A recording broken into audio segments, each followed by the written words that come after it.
শ্রীমতী রাধারানী সমস্ত ফুলমালা যমুনার জলে যেই না ফেলে দিল, যমুনা আবার সেই ফুলমালা তীরে তুলে দিল। কেন? স্বয়ং স্বরূপ দর্শন দিয়ে বললেন, হে রাধে, তুমি যেমন কৃষ্ণ প্রেয়সী, আমিও কৃষ্ণ প্রেয়সী, কিন্তু তোমার বাসনা আমার বাসনা তো আর এক নয়। তোমার বাসনা তুমি তাকে কাছে পেয়ে তাকে সেবা দেবে, আর আমার বাসনা তোমরা যুগল হবার পর সেই প্রসাদী ফুলমালা আমার বক্ষে ফেলে দেবে, আর সেই প্রসাদী ফুলমালা নিয়ে আমি আমার তাপিত হৃদয় শীতল করব। কিন্তু এটা তো কৃষ্ণ প্রসাদী নয়। যে মালা গোবিন্দ সেবায় লাগেনি সে মালা আমি গ্রহণ করব না। নিতাই গৌর হরি বল। তার মানে মা, যেটা ভগবানের সেবায় লাগে না সেটা তার ভক্ত গ্রহণ করে না। আজ রাধারানী আমার ফুলমালা তীরে রেখে সবাই মিলে আবার ফিরে এলো কুঞ্জে। কেশর কুঞ্জে বসে আছে, আর এদিকে দেখতে দেখতে নিশি 10 দণ্ড পার হয়ে প্রভাত হতে চলল। হঠাৎ গোবিন্দ আমার চন্দ্রাবলীর কুঞ্জে চন্দ্রার সেবা পেতে পেতে হঠাৎ দেখছে চন্দ্রাবলী পাশে ঘুমিয়ে পড়েছে। নিতাই গৌর হরি বল। ঘুমানো ঘরে ভগবান থাকে না। অনেকে দেখবেন বাড়ি থেকে মনে মনে ভাবে কীর্তন শুনতে আর হরিবাসরে যাওয়ার দরকার নেই, মাইকে তো শোনা যাচ্ছে, এইখানে বসে বসে শুনলেই হবে। হরি বল। সেখানে বসে কৃষ্ণ নাম তোমার হৃদয় মন্দিরে প্রবেশ করছে ঠিকই, কিন্তু এই সাধু সঙ্গ কি তুমি পাবে গো? সাধু সঙ্গ যত সময় তুমি না পাবে তত সময় কিন্তু তোমার ভক্তি সঞ্চার হবে। ভক্তি অর্জন করতে গেলে সবার আগে সাধু সঙ্গ করতে হবে, ভক্তের চরণধুলি অঙ্গে মাখতে হবে, তবেই তো একটু একটু করে ভক্তি তৈরি হবে।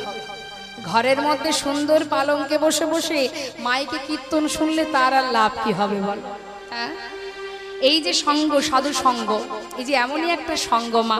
সাধু সঙ্গ সর্বশাস্ত্রে কয়, লব মাত্র সাধু সঙ্গে সর্বসিদ্ধি হয়। এমনই সঙ্গ ভক্ত সঙ্গ, তার অনেক অনেক প্রমাণ আছে মাগো। হ্যাঁ, দেখুন আজ আমার প্রেমময়ী রাধারানী তিনি সর্বস্ব তীরে রেখে কুঞ্জে এসে বসে আছে, আর এদিকে গোবিন্দ আমার দেখছে চন্দ্রা যখন ঘুমিয়ে পড়েছে, এই সুযোগে আমাকে রাধার কুঞ্জে যেতে হবে। চন্দ্রাবলী ঘুমিয়ে আছে দেখে ছুটতে ছুটতে এবার চললেন রাধার কুঞ্জে। কিন্তু তার সারা রাত ধরে যে সেবা দিয়েছে সবই উল্টো সেবা। এমন সর্ব অঙ্গে নানাবিধ ক্ষত বিক্ষতের চিহ্ন। গোবিন্দ যখন রাধার কুঞ্জে যাচ্ছে তার কিন্তু লক্ষ্য নেই কতক্ষণে পৌঁছাবো রাধার কুঞ্জে। যেই না দূর থেকে দেখেছে রাধারানী, বলছে, এই সখী দেখ দেখ, নীল বসন পরিধানে মনে হয় দাদা আসছেন। নীল শাড়ি কে পরে মা? কৃষ্ণের দাদা বলরাম। বলছে, দেখ সখী, ওই দেখ, মনে হয় দাদা আসছে। জানা সখী, যদি আসে তাকে আসন পেতে বসতে দিস, ঠিক আছে? বেশ। রাধারানী আমার দাদা ভেবে ঘোমটা টেনে দাঁড়িয়ে আছে, আর এদিকে গোবিন্দ 1 পা 2 পা করে আসছে। সখীরা তাড়াতাড়ি করে যেই না গোবিন্দের কাছে গেছে, গোবিন্দের কাছে গিয়ে গোবিন্দকে দর্শন করে বলছে, আহা শ্যামনাগর, তুমি কেন আসছো এখন এত বেলাতে? তুমি যাও যাও যাও, নিঠুর নীলা ভাঙাতে এসো না মান। তুমি যাও যাও যাও, নিঠুর নীলা ভাঙাতে এসো না।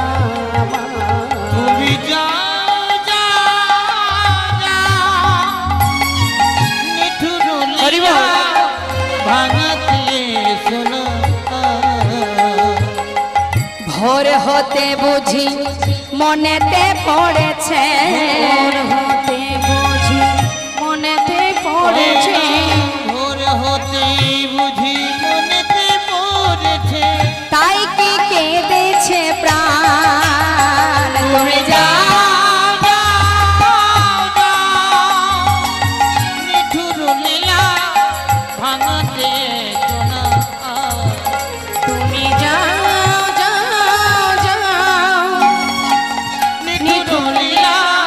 ভাঙাতে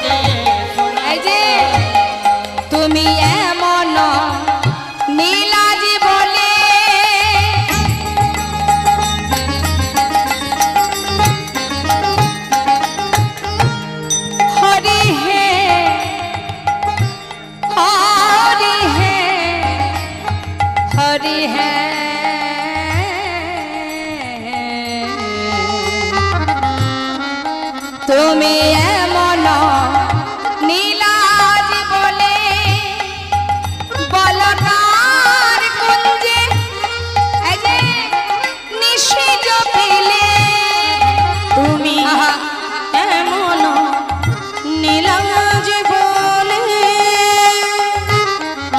বলো আর কুঞ্জে নিশিজ পেলে মুখে বলো শুধু রাধারি কান্ত মুখে বলো শুধু রাধারি কান্ত এই কি তোমারি কান্ত তুমি যাও যাও যাও নিঠুর লীলা ভাঙাতে সোনা তুমি যাও যাও যাও নিঠুর লীলা ভাঙাতে সোনা তুমি সারা রাত কোথায় ছিলে শ্যামনগর? সকালবেলা মনে পড়েছে রাধার কথা, যে কুঞ্জে ছিলে সেখানেই যাও, এ কুঞ্জে তোমার আর কোনো জায়গা নেই। গোবিন্দ দেখছে সর্বনাশ, ধরা পড়ে গেলাম বুঝি। দেরি না করে তাড়াতাড়ি করে ছুটে এসে রাধার কাছে পড়েছে। যেই না সামনে এসেছে, সখীরা কোনো কথা না বলে দাঁড়িয়ে আছে। রাধারানী আমার বলাই দাদা ভেবে সুন্দর করে আসন পেতে বসতে দিয়েছে। গোবিন্দ ভাবছে যা আসন পেতে বসতে দিয়েছে মানে আমি যে অন্যায় করেছি সেটা বোধহয় ক্ষমা হয়ে গেল। এখন বলরাম ভেবে মানে দাদা ভেবে রাধারানী আমার ঘোমটা টেনে প্রণাম করছে। প্রণাম করে ঘোমটার আড়াল থেকে বলছে দাদা, মা রোহিণী মা কেমন আছে দাদা? মায়ের কুশল বলুন, ভালো আছেন তো তিনি? গোবিন্দ বলছে ও তাই বলি, আসন পেতে বসতে দেওয়া কেন? বলে এই যে তুমি আমায় চিনতে পারোনি, আমি বলরাম নই, বলরাম নই, রাম অনুজ, রামের ছোট ভাই। যেই না বলেছে বাবা, রাধারানী আমার ঘোমটা তুলে আপাদ মস্তক বধূর একবার দর্শন করলেন। দর্শন করা মাত্রই সেই যে ঘোমটাটি ঢাকলেন বদনে। আহা, অরাই বিনোদিনী মানে হইল মহান, বিনোদিনী মানে হইল মান বিনোদিনী মানে হইল মহান। বিনোদিনী মানে হইল মহান তা দেখিয়া কুল নাগর গান, তা দেখিয়া কুলো নাগর গান তা দেখিয়া কুল নাগর গান। তা দেখিয়া তুলো না গরো এবার পড়িল রাধার চরণ তলে, ভাসাল ধরণী নয়নের জলে, ভাসালো ধরণী নয়নের জলে ভাসায় দিল গো, ভাসায় দিল গো ভাসায় দিল গো, নয়নের জলে চরণ ভাসায় দিল গো। নয়নের জলে বলে জলে ক্ষমা করো, ক্ষমা করো, নয়নের জলে চরণ নয়নের জলে চরণ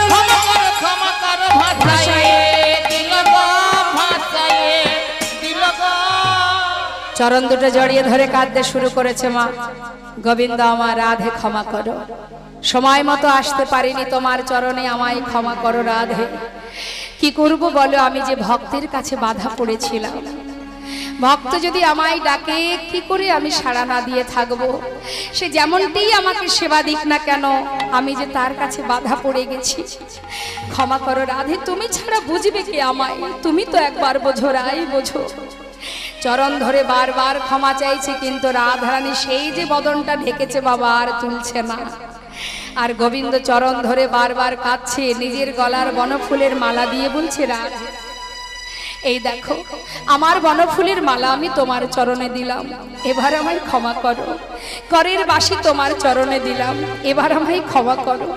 একবার ফিরে চাও রাধে, তুমি একটি বার আমার পানে ফিরে চাও, এমন করে বদন ফিরিয়ে থেকো না রায়, ক্ষমা করো।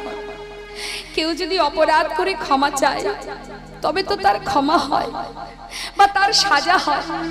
তুমি আমায় সাজা দাও, তুমি যে সাজা দেবে আমি গ্রহণ করব।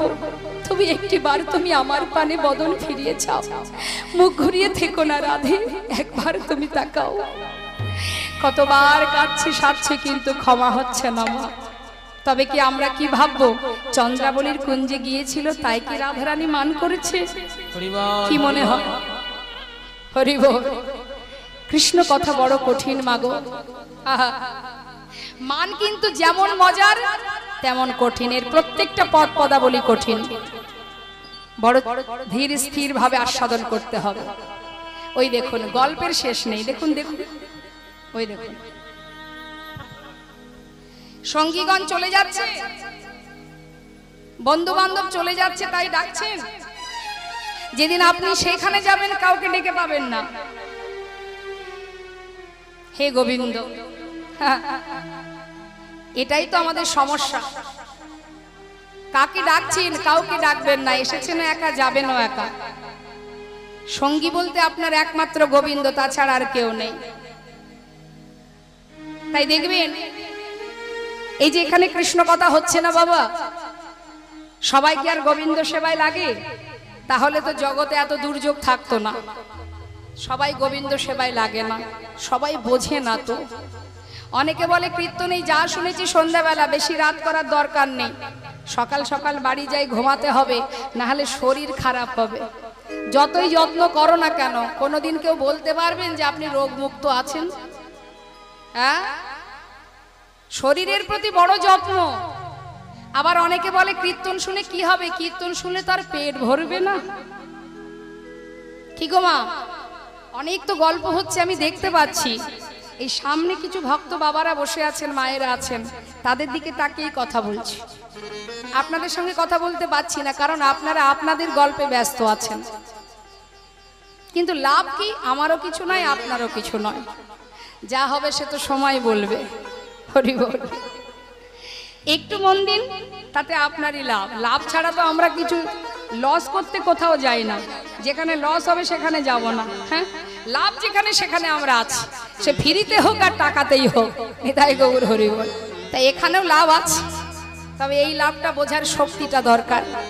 হ্যাঁ, অনেক তো গল্প হলো, গল্প তো আমিও অনেক জানি। কীর্তন বন্ধ করে দিন, দেখুন আমি 2 ঘন্টা আপনাদের সঙ্গে গল্প করব। কিন্তু আমাকে এখানে আনা হয়েছে কৃষ্ণ কথা বলানোর জন্য, আর আপনাদের এখানে আসনটা পেতে দেওয়া হয়েছে কৃষ্ণ কথা শ্রবণ করবার জন্য, গল্প করার জন্য নয়। এখানে ঘুমাতেও দেবে না, এখানে খেতেও দেবে না, এখানে শোনার জন্য বসানো হয়েছে। মাথায় রাখতে হবে। হ্যাঁ, কৃষ্ণ কথা শ্রবণ করুন, ভালো লাগবে। লীলা কথা শুনুন, মানের প্রত্যেকটা পদ সুন্দর এবং কঠিন। চিত্তটা স্থির করুন, তবে ভালো লাগবে। যারা যাচ্ছে যেতে দিন, সবাই গোবিন্দ সেবায় লাগে না। মা যশোমতী একদিন প্রদীপ ধরিয়ে যাচ্ছে যমুনায় ভাসাবে বলে, অনেক প্রদীপ জ্বালিয়েছে। ও মা আসতেই বসুন বসুন, ওই যে আমার ঠাকুমার মনে হয় বাড়ি যাওয়ার সময় হয়েছে। কোথায় যাবেন? বাড়ি যাবেন? হ্যাঁ, ঘুম পেয়েছে? তাহলে অনেক দূরে বাড়ি, আচ্ছা যান। তা বাবা, দুষ্টু গোপাল মায়ের পাঁচু ধরেছে, মায়ের একটু মন দেবেন, দেখবেন খুব ভালো লাগবে। শুনুন, ওই দেখুন, ওই দিকে তাকানোর দরকার নেই, যে যাচ্ছে তাকে যেতে দিন, আমার দিকে তাকান। এখন মা বলছে গোপালকে নিয়ে গেছে, নিয়ে গিয়ে যমুনার ধারে গোপালকে বসিয়ে রেখে মা একটা একটা করে প্রদীপ জলে ভাসাচ্ছে। আর গোপাল কি করেছে বাবা, বেশ কিছুটা দূরে গিয়ে ওই যমুনার জলে নেমেছে, হাঁটু সমান জলে নেমেছে। যে প্রদীপগুলো তার দিকে আসছে সেগুলো ধরে ধরে তীরে তুলে রাখছে। এমন সময় মায়ের চোখ পড়ে গেছে। মা যশোমতী বলছে, আয় গোপাল, এটা কি করছিস বাবা? আরে বাবা, প্রদীপ এইভাবে তীরে রাখতে নেই, দে দে, জলে ভাসিয়ে দে। গোবিন্দ বলে উঠলেন, মা, যারা আমার কাছে আসতে চায় তাদেরকে তো আমি গ্রহণ করবই, কিন্তু দেখো যারা ভেসে যাচ্ছে তারা ভেসেই যাবে, ওদেরকে তো আমি ধরবো না, ওরা ভেসে যাচ্ছে ভেসে যাক, কিন্তু যারা আমার কাছে আসতে চায় আমি তো তাদের গ্রহণ করবই। নিতাই গৌর হরি বল হরি বল। তা যারা যাচ্ছে তাদের যেতে দিন, যারা আছে গোবিন্দের জন্য, গোবিন্দ তাদেরই গ্রহণ করবে। নিতাই গৌর হরি বল। সাবধান, একবার হাত তুলুন তো দেখি। তুলেছেন? সবাই তুলেছেন তো? বাহ, এইটুকু তুললে হবে না, 2 হাত তোলার সময় এসেছে, একবার তুলুন এই সুন্দর হরিবাসরে। বাড়িতে গেলে কেউ বলবে না 2 হাত তোলো, বলবে না, বলবে ওসব স্যালেন্ডার করে লাভ নেই, সংসারে কাজ করো তবে খেতে পাবে, না হলে পাবে না। আর এখানে তুললেই লাভ, গোবিন্দ সেবায় আত্মসমর্পণ হয়ে যাবে। তুলুন হরি বল। ছলো ছলো নয়নে হাসি মাখা বদনে আনন্দ কাননে সবাই ভ্রময়নিবা। বলুন দেখি মা, ভগবানের সেবা দিতে গেলে ছলো ছলো নয়ন মানে চোখে থাকবে কৃষ্ণ প্রেমের জন্য বাড়ি, মুখে থাকবে হাসি। আনন্দ কানন কোনটি? এই যে আনন্দের বাজার। এই আনন্দ বাজারে সাধু সঙ্গের মধ্যে তুমি ভ্রমণ করো। আনন্দ কাননে ভ্রময়নিবা। দুহাত তুলে সবাই হরি বলো, হরি বলো মনে রে আমার, হরি বলো, হরি বলো মনে রে আমার, হরি বল মনে রে আমার। হরি বল।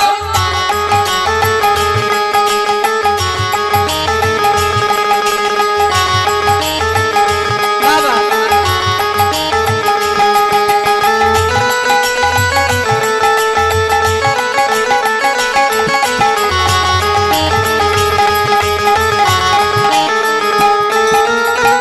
গতি নাই, গতি নাই এই হরি নাম ছাড়া, বদন ভরিয়া গাও হয়ে আত্মহারা।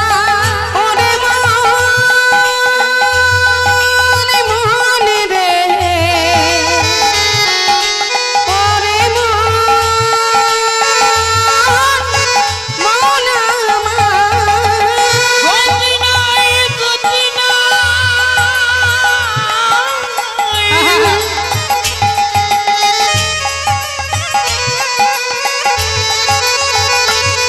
হরি হরি নাম ছাড়া বদন ভরে গাও হয়ে আত্মহারা। ওই দেখো শ্মশানে কিবা রাত্রি দিনে, ওই দেখো শ্মশানে কিবা রাত্রি দিনে পুড়িতেছে মানুষের কত অহংকার। হরি বল, হরি বল মনে রে আমার, হরি বল হরি বল, মনে রে আমার। হরি বল, হরি বল মনে রে আমার, হরি বল মনে রে আমার। আজ আমার রাধারানী বদনটা একটা বারের জন্য গোবিন্দের দিকে চাইলো না, বদনটা নত করে আছে। আর এদিকে আমাদের জানতে হবে কেন চন্দ্রাবলীর কুঞ্জে গিয়েছিল। আহা, রাধারানী কেন মান করেছে? চন্দ্রার কুঞ্জে গিয়েছিল তাই? শাস্ত্রে বললেন না। আজ আমার রাধারানী মনে মনে ভাবছে, বধূ গো, যদি আমি জানতাম, এতদিন আমি ভেবেছিলাম আমিই তোমায় ভালোবাসি, কিন্তু আজ আমি বুঝেছি বধূ, আমার থেকেও জগতে এমন কেউ আছে যে তোমাকে বেশি ভালোবাসে। কিন্তু বধূ গো, যে অঙ্গে চন্দন দিতে আমার দুহাত থরহরি কাঁপে, সেই অঙ্গে ক্ষত বিক্ষতের চিহ্ন আমি যে সইতে পারছি না বধূ গো।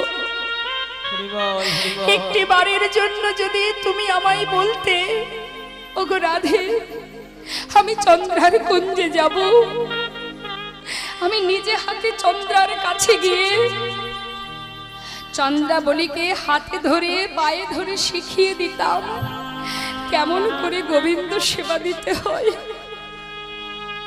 তুমি কেন বললে না বধূ? আমি তোমার হাত ধরে চন্দ্রার কুঞ্জে দিয়ে আসতাম, তুমি একটিবার আমায় কেন বললে না? তোমার সর্ব অঙ্গে ক্ষত বিক্ষতের চিহ্ন আমি কেমন সইব বধূ? আমি যে আর দেখতে পাচ্ছি না, আমি একটা বারও ফিরে চাইতে পারছি না। এমন দশা তোমার কি করলো? রাধারানী বদন ঢেকে আছে। গোবিন্দ দেখছে রাধারানী তো কোনো রকমেই বদন তুলছে না, নিজের করের বাসি বনফুলের মালা সর্বস্ব ছুপে দিল রাধার চরণে, তাও ক্ষমা হলো না। রাধে, তবে তুমি যখন কোনো সাজাও দিলে না, আবার ক্ষমাও করলে না, তবে রায় দাও রাধে, তোমার যুগল চরণ আমার মস্তকে দাও। দেহি পদ পল্লব মুদার, দেহি পদ পল্লব মুদার, দেহি পদ পল্লব মুদার।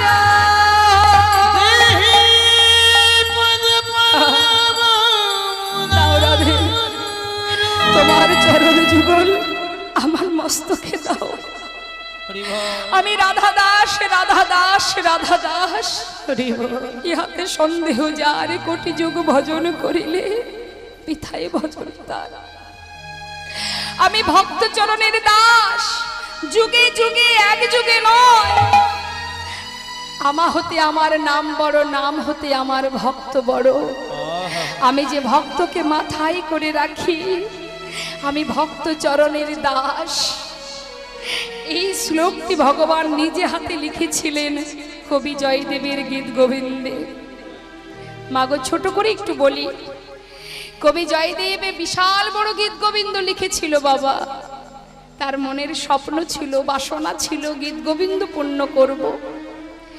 কিন্তু এত বড় গীত গোবিন্দ লিখে অবশেষে এই যে শ্লোকটি দেহিপদ পল্লব মোদারম, এই শ্লোকটি তার কলমে বারবার আসছে কিন্তু লিখতে পারছে না।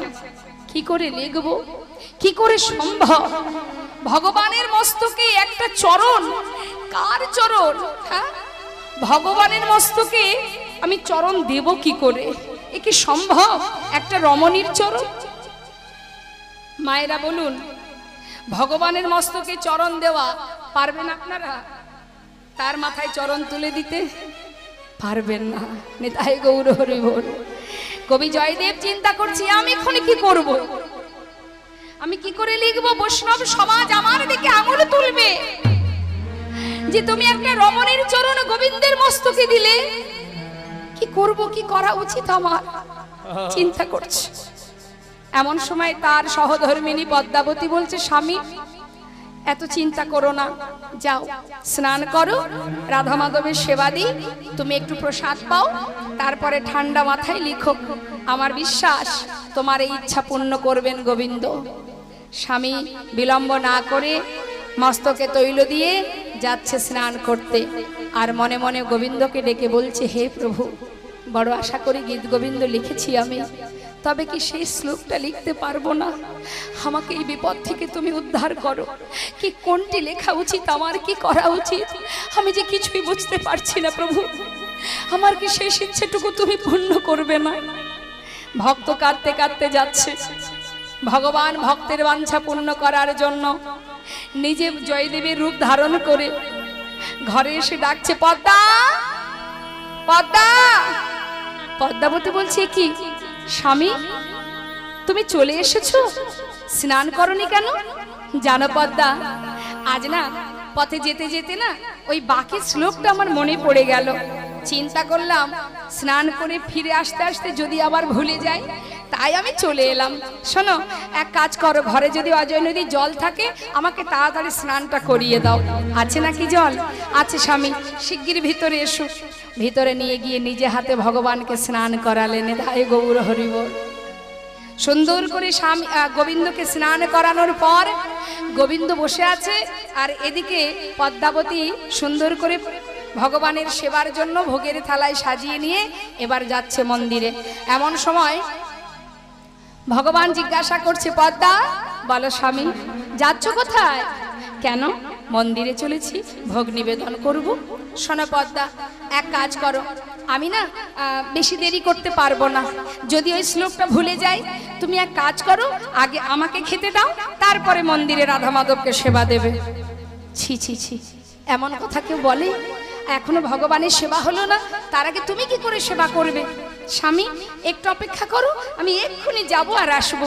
পদ্মা, আমি না তোমায় বলছি আমার খিদে পেয়েছে, খেতে দাও, আমাকে শ্লোক পূর্ণ করতে হবে, তুমি কেন শুনছো না আমার কথা? যাও, আগে আমাকে খেতে দাও।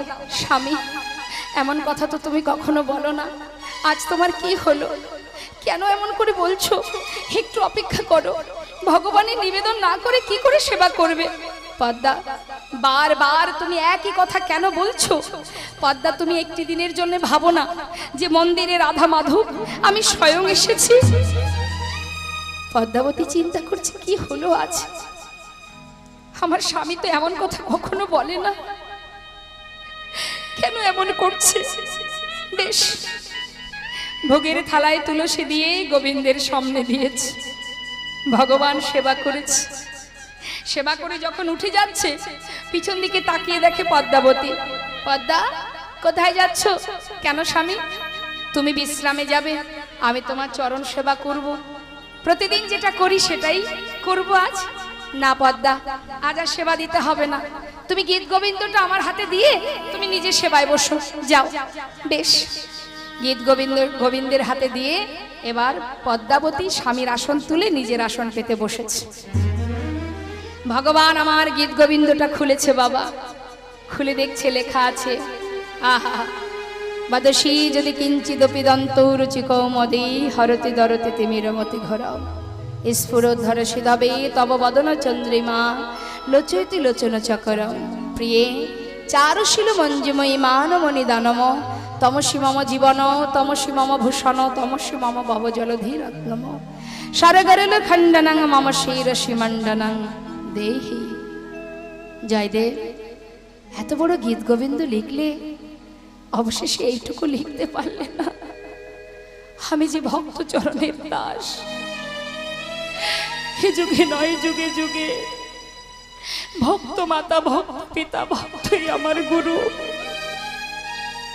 ভক্ত দিলে খায়, না দিলে উপবাসে যায়, ভক্তের হাতে প্রেমের ডুরি, ভক্ত আমাকে যেদিকে ঘোরায় আমি সেই দিকে ঘুরি। পারলে না তুমি লিখতে জয়দেব, আমি লিখে গেলাম। ভগবান নিজে হাতে লিখে তিনি চলে গেলেন। এদিকে প্রকৃত জয়দেব স্নান করে ঘরে ফিরেছে। মা ফিরে ডাকছে, পদ্মা শিগগিরই দরজা খোলো। কে তুমি? আমি তোমার হতভাগ্য স্বামী জয়দেব। আমার স্বামী? না না, এ তুমি কি বলছো? তুমি কেন আমার স্বামী হতে যাবে? না না, আমি তোমায় চিনি না, তুমি কে? তুমি চলে যাও। পদ্মা, এ তুমি কি বলছো? দরজা খোলো, আমি তোমার স্বামী। না, তুমি আমার স্বামী নও, আমি তোমায় চিনি না। বারবার বলা সত্ত্বেও যখন দরজা খুলছে না, কবি জয়দেব মুষ্টাক হাতে দরজা খুলেছে। যেই না দরজা খুলেছে, খোলা মাত্র দেখছে পদ্মাবতী বদনে প্রসাদ মুখে দিচ্ছে। তাই না দেখে কবি জয়দেব বলে উঠলেন, ও ছি পদ্মা, তাই তো বলি আমি কেন গীত গোবিন্দ পূর্ণ করতে পারছি না। এখনো মন্দিরে রাধা মাধবের সেবা হয়নি, এখনো আমি সেবা করিনি, তার আগে তুমি সেবা করছো পদ্মা। সেই জন্যই তো ভগবান আমার প্রতি রুষ্ট হয়েছে, আর যার জন্য আমি গীত গোবিন্দ পূর্ণ করতে পারছি না। পদ্মা, তুমি কি করলে পদ্মা? পদ্মাবতী বলছে, স্বামী এমন করে বলো না, আমি কোনো অপরাধ করিনি। অপরাধ করনি? তুমি সেবা করছো আবার বলছো অপরাধ করনি? স্বামী, আমি নিজে হাতে তোমায় সেবা দিয়েছি, আমি নিজে হাতে তোমাকে স্নান করিয়েছি, তারপরে আমি সেবায় বসেছি।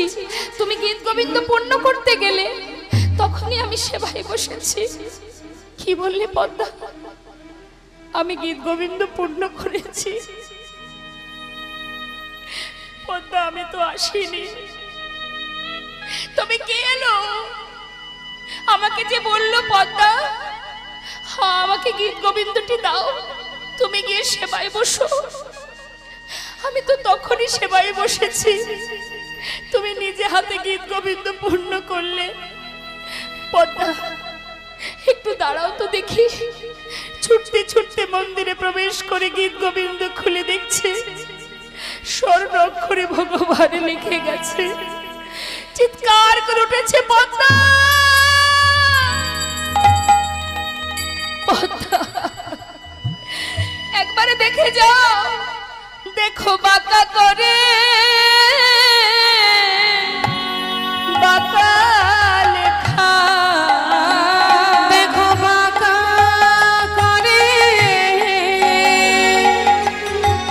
বাঁকা লেখা, আজ স্বর্ণ অক্ষরে লিখে গেছে বাঁকা করে বাঁকা লেখা।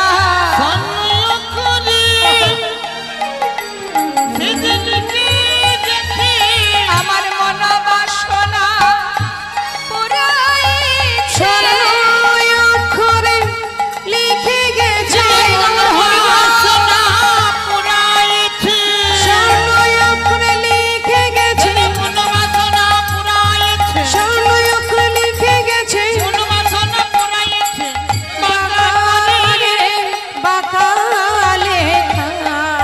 পদ্মা দেখে যাও পদ্মা, নিজে হাতে তুমি কাকে সেবা দিয়েছো প্রতিরূপে, তুমি যে বড় ভাগ্যবতী পদ্মা।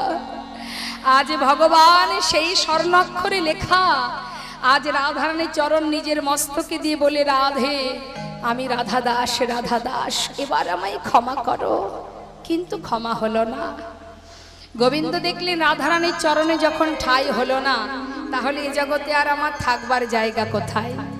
যখন চলে গেল বাবা, চলে যাবার পর গোবিন্দ আমার, তিনি তো ঘর থেকে চলে গেলেন, আর এদিকে শ্রীমতী রাধারানী মান করে বসে আছে, আর এদিকে সখী বেষ্টিত হয়ে সবাই মিলে রাধার পাশে বসে আছে। হঠাৎ গাছের ডালে সুখ সারি দুই পাখি, তাদের মধ্যে ঝগড়া বেঁধে গেছে। দুজনের মধ্যে ঝগড়া হচ্ছে কি, মহাজন বললেন, দেখো সারিপতি সুখ তখন হইছে নবচন, সারিপতি সুখ তখন হইছে নবচন, সারিপতি সুখ তখন হইছে নবচন, সারিপতি সুখ তখন হইছে নবচন, এই রাধার গুণ সারি করহ কীর্তন, এই রাধার গুণ সারি করহে কীর্তন, জগত জীবন কৃষ্ণ চরণ ধরিয়া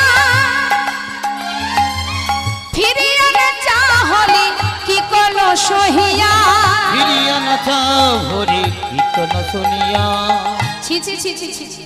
এই যে অসারি, তুমি তো রাধার পোষা পাখি, জগত জীবন কৃষ্ণ জগতের না প্রাণবল্লভ যিনি, সে চরণ ধরে কত কাঁদলো কত সাধলো, আর তোমার রাধারানী যার দুঃখ সর্বদাই আমাদের সঙ্গে করো, সেই রাধারানী এমন নিষ্ঠুর মন তার একবারও ফিরে চাইলো না। হ্যাঁ, এই রাধার গুণকীর্তন করো তুমি। দুজনের মধ্যে যেই না ঝগড়া শুরু হয়েছে, সেই ঝগড়া শুনতে পেল রাধারানী। যেই না রাধারানী শুনেছে বাবা, সুখ মুখে শুনি ধনী হইছে নবচন, সুখ মুখে শুনে ধ্বনি হইছে নবচন, আপনার চরণ পদে করে নিরীক্ষণ, আপনার চরণ পদে করে নিরীক্ষণ, চরণেতে কৃষ্ণ পদ্ম না দেখিয়া হানাথ হানাথ বলে উঠিল কাঁদিয়া, নিতাই গৌর হরি বলে উঠিল কাঁদিয়া, বলে কই রে আমার বধূ কই রে, কই রে আমার বধূ বলে কই কই রে আমার বধূ কই রে, রে আমার বধূ কই রে, এই তো ছিল কোথায় গেল কই রে আমার বধূ কই রে, এই তো ছিল কোথায় গেল, আমার চরণ ধরে বসেছিল, এই তো ছিল কোথায় গেল, ধরে বসেছিল, এই তো ছিল কোথায় গেল, কই রে আমার বধূ করে, অনাথ অনাথ বলে উঠিল কাঁদিয়া, হানাত হানাত বলে উঠিল কাঁদিয়া। শ্রীমতী রাধারানী এবার এত সময় পর তার চৈতন্য হলো বাবা, বদনটা মানে কাপড়টা মাথা থেকে তুলে ওড়নাটা তুলে যেই না দেখেছে চরণতলে গোবিন্দ নেই, হঠাৎ সখীদেরকে ধরেছে, ললিতা এই বিশাখা তোরা তো ছিলি, আমি না হয় মান করেছিলাম, বল আমার বধূ কোথায়, সে যে আমার চরণতলেই বসেছিল, কোথায় গেল সে, বল সখী। সখীরা বলে ওঠে, নাই রায় আর কেঁদে কি হবে, সে চলে গেছে। আর কেঁদে লাভ নেই। যখন তোর বধূ তোর চরণ ধরে কাঁদছিল, আমরা বারবার তোকে ইশারা করে বলেছিলাম, রাইধনী তোর বধূ তোর চরণ ধরে কাঁদছে, আর তুই মান করিস না। একবার যদি হারিয়ে ফেলিস আর পাবি না, কারণ তোর তো অনেক শত্রু আছে না, আছে না বাবা চন্দ্রাবলী? আরে তোর তো অনেক শত্রু আছে, তারপরে তুই আবার একজনের ঘরের ঘরণী। এইভাবে কি আর ভালোবাসা থাকে রাইধনী? কত চেষ্টা করলাম তোকে ইশারা করে বোঝালাম, ও রাধে রাধে আর মান করিস না। মানে মানে পানে পানে, মানে মানে পানে পানে, মানে মানে পানে পানে। ওই না মানে মানে পানে পানে। দেখবেন মা, বান্ধবীরা কি করে, কারোর কাছে ছোট করার আগে ইশারা করে তার বান্ধবীকে বলে, ছেড়ে দে ছেড়ে দে। এই যে ইশারা, আজ আমার সখীরা রাধারানী কানের কাছে গিয়ে বলছে, রাধে যা করেছিস করেছিস, আর মান করিস না। বসগা বধূর বাম পানে, মানে মানে পানে পানে। বসগা বধূর বাম পানে, মানে মানে পানে পানে। তার মানে কি? ইশারা করে বলছে রাধে মানে মানে পানে পানে, তার মানে আর মান না করে ধীরে ধীরে তোর বধূ যখন তোর চরণ ধরে কাঁদছে, এই সুযোগে তুই তার বাম পাশে গিয়ে বসতিস, যদি আজ আর তোর বধূকে হারাতে হতো না। শুনলি না? আবারও বললাম, ভাবলাম তুই মনে হয় শুনতে পাসনি, তাই আর একবার বললাম, রাধে মানে মানে পানে পানে, মানে মানে পানে পানে। চেয়ে দেখ বধূর বদন পানে, মানে মানে পানে ওই পানে। নাচি দেখ মধুর বদন পানে, মানে মানে পানে পানে। কি বললাম? মানে মানে যদি একবার বধূর মুখের দিকে তাকাতিস, সে আর তোকে ছেড়ে যেত না। শুনিসনি? কি আর করব, এত করে ইশারা করলাম যাতে তোর বধূকে হারাতে না হয়, শুনলি না, সে চলে গেছে। এখন আর কেঁদে কি হবে? বলি শোন রাধে, মান কয়লি তো কয়লি, এই যে মান করেছিস তো করেছিস, কলহে কাহে কাদশী, কলহে কাহে কাদশী, কাদে কিরা কাঁদে কিরায়, মানে করে কেউ কাদে কিরা। ওই না মানে করে কেউ কাঁদে কিরা। ওরে মানে যে নারী সর্বস্ব ধন, মানে করে কেউ কাদে কিরা। মান যে নারীর সর্বস্ব ধন, মান করে কেউ কাঁদে কিরায়। ওই যে আমার মাকে ডেকে দিন তো, ওই যে হাসছে। বলি মান টান হয় নাকি? হরি বল। মান কখনো করেছেন? কার উপরে মান করেছেন? হ্যাঁ, বাড়ির কর্তামশার সঙ্গে? একটা ভালো বুদ্ধি শিখিয়ে দিই, মান যদি কখনো করবেন তো কাঁদবেন না। মান করে কাঁদলে কি হবে? মানের গরব থাকবে? মান করবেন তো মানই করে বসে থাকবেন। সখীরা বলছে, রাধে মান করেছিস তো করেছিস, মান করে আবার কাঁদছিস কেন? হ্যাঁ, কাঁদিস না রায় কাঁদিস না। মান হলো নারী জাতির সর্বস্ব ধন। কি বাবা, তাই না? মনে করুন বছরের শেষে একটা দুর্গা পূজায় যদি শাড়ি কিনে না দেওয়া হয়, হয়তো বললো সারা বছর ধরে তোমার সংসারে ভূতের খাটনি খাটি, একটা শাড়ি দিতে পারবে না।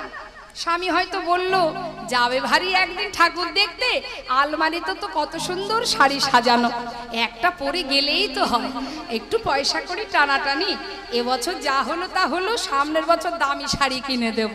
হয়ে গেল মান। সারা বছর কষ্ট করব, পুজোর সময় একটা শাড়িও দিতে পারে না, রাগ হবে। এখন আপনি যদি গিন্নির মান ভাঙাতে গিয়ে দেখা গেল শাড়ি তো শাড়ি, একটা দামি সোনার চেন যদি কিনে এনে দেন, মোবাইল, এখন বর্তমান মোবাইলের লোভ বেশি, তাই না? সে আপনি ধার করে আনবেন না চুরি করে আনবেন সেটা বড় কথা নয়, এনে যদি দিয়েছেন, আহা, ডেকে ডেকে বলবে, দেখো না আমার স্বামী কত ভালোবাসে, আমার জন্য এটা দিয়েছে।